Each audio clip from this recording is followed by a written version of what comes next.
बिहार की धरती पर जो हो रहा है वो पूरे देश को एक चेतावनी के तौर पर लेना चाहिए। बिहार में आए दिन ऐसी घटनाएं सुनने को मिल रही हैं। पहला अररिया से 6 साल से भारत में रहे रहे एक घुसपैठिए को गिरफ्तार किया गया जो 2 बार वोटिंग भी कर चुका है। दूसरा किशनगंज में फर्जी आधार कार्ड बनाने वाले गिरोह का भंडाफोड़ हुआ, जहां हाईटेक मशीनों से विदेशी घुसपैठियों के लिए पहचान बनाई जा रही थी। गिरोह का मास्टरमाइंड अशरफुल गिरफ्तार हुआ है।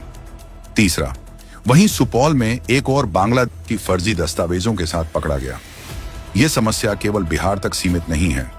पश्चिम बंगाल में न्यूटन दास नाम का व्यक्ति, जो बांग्लादेश में कोटा विरोधी हिंसक आंदोलनों का चेहरा रहा है, वह 2014 से भारत के काकद्वीप विधानसभा क्षेत्र में रजिस्टर्ड वोटर है। सोचिए, एक घुसपैठिया नागरिक वोट डाल रहा है, सरकार चुन रहा है और उसे रोकने वाला कोई नहीं।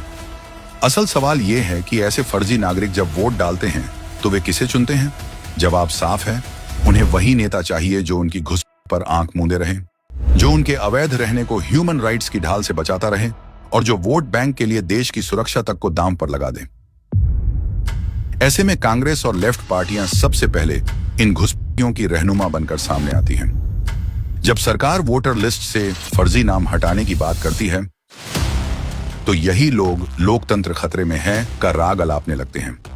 हालिया मामला बिहार में चुनाव आयोग वोटर लिस्ट के रिवीजन से जुड़ा है, ताकि चुनाव आयोग ये पता लगा सके कि बिहार में कहीं घुसपैठिए वोट लिस्ट का हिस्सा तो नहीं बन गए हैं। आखिरी बार अटल बिहारी वाजपेयी की सरकार के समय 2003 में इसी तरह का रिवीजन रोल आउट हुआ था। उसके बाद अभी क्यों?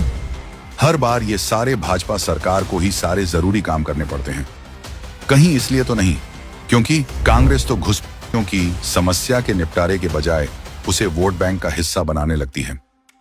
बिहार वोटर कार्ड रिवीजन के लिए चुनाव आयोग ने कहा है कि जिनका जन्म 1 जुलाई 1987 के पहले हुआ है, उन्हें जन्म तिथि और जन्म स्थान का प्रमाण पत्र देना है। वहीं 1 जुलाई 1987 से 2 दिसंबर 2004 के बीच जिनकी जन्म तिथि है, उन्हें स्वयं व अपने माता पिता की जन्म तिथि व जन्म स्थान का दस्तावेज दिखाना होगा। वहीं 2 दिसंबर 2004 के बाद जन्म लेने वालों को अपना और अपने माता पिता दोनों का दस्तावेज दिखाना होगा। यह सारा काम भारतीय संविधान के आर्टिकल 326 के अंतर्गत किया जा रहा है, जिसमें साफ कहा गया है कि केवल भारतीय नागरिक ही वोट दे सकते हैं। फिर विरोध क्यों हो रहा है?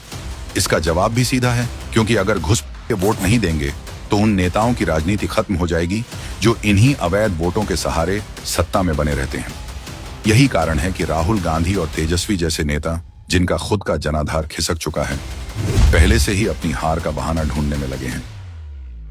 नाम बदला है, नियत नहीं। महाठगबंधन की जरूरत नहीं। आज ही लें संकल्प।